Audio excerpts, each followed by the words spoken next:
Hey guys, what's up? Bluegrassmas Jam back here with day 12 of Bluegrassmas. Now, I have a different banjo than I usually do in my band, my videos. This is a Fender Leo, and it was the first nice banjo I ever had. I had a Deering Good Time before that, and the ones you have been seeing is a Gibson Master Tone that I recently bought over this past summer. But this one I bought in Arkansas about five or 6 years ago.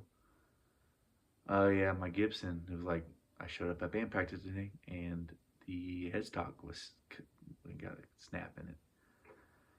Like where the neck meets the head, it snapped about right there. And it was snapped up and off, and it wasn't completely off, it was still attached, but there was a crack in it. And yeah, I don't know what happened to it. I didn't drop it. I didn't